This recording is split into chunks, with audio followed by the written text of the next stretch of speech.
Hello everyone, welcome to SSB Crack Exams. I'm Sakshi and in this session, we are about to discuss the examination pattern of Air Force Common Admission Test, which is also known as AFCAT. So guys, in this lesson, we are going to discuss about the overview of the examination, that what all is the pattern, that who conducts the examination, what is the mode of examination, etc. Later on, we will discuss about the scheme of examination, that what all are the papers, what is the number of marks allotted to it, and later on, we'll discuss the number of papers and marking scheme for the same. And after that, we'll discuss about the important instruction for the same. So let's start our session.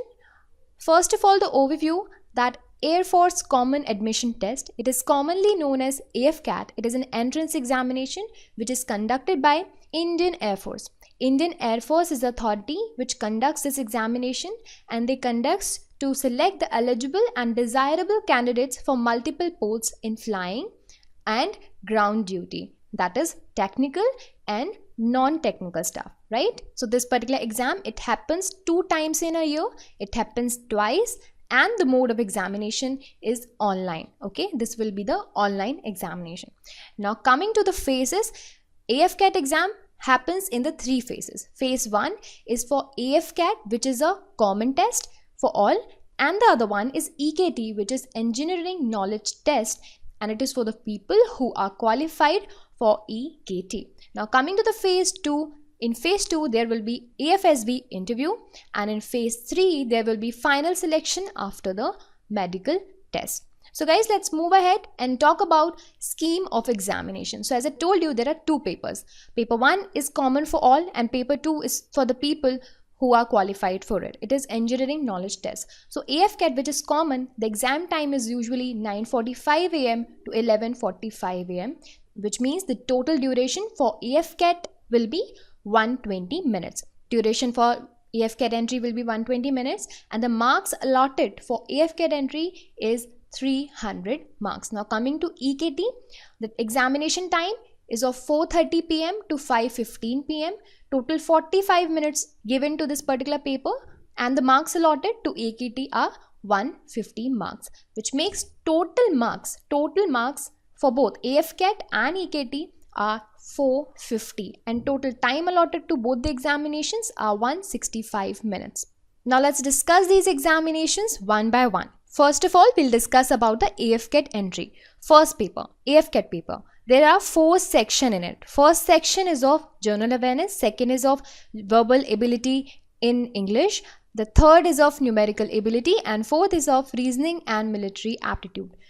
The total number of questions asked from all these sections will be 100, and the marks allotted, as I told you, to this particular paper are 300, which makes for each correct answer you will get 3 marks. But there is a negative marking of 1/3, which means 1/3 of the total marks allotted to each question, which means 1 mark will be deducted if you answered incorrectly, right? But in case if a candidate gives more than 1 answer, it will be treated as wrong answer. And in case if a question is left blank, which means no answer is given, then there will be no penalty at all. Right? Let's move ahead to the EKT paper. Right? Engineering Knowledge Test. So there are 3 sections. First is of mechanical, second is of computer sciences, third is of electrical and electronics. All these sections together, total number of questions asked in these sections are 50. Marks allotted are 150, which means for each correct answer you'll get 3 marks, and for the incorrect answer 1 mark will be deducted. Alright, the total number of marks allotted to this particular section are 150. Now coming to the important instruction that you need to keep in mind, the paper in all the subjects will consist of objective type questions only. There will be MCQs, multiple choice questions, multiple choice. For choice will be given to you. Out of these 4 choices, you'll have to select the correct answer, right? The next thing is the question paper will be in English only. The language of the paper will be English for both AFCAT and EKT. Now the most important thing is candidate must write the paper in their own hand. No help will be allowed to them in the examination. And the next part is the commission have the discretion to fix qualifying marks in any or all the subject at the examination, which means the cutoff will be decided by a commission only. The use of calculator or mathematical or any logarithmic table is totally prohibited in this examination. So guys, this is all about the most important instructions that you need to follow. Also, I've discussed the total examination scheme and the examination pattern for this examination. So you're just one step away from attaining your goal. Now you just need a proper strategy, good guidance, and all of this you can get by downloading our mobile app and enrolling to our courses. So I'll see you in the next session. Till then, stay motivated. Jai Hind.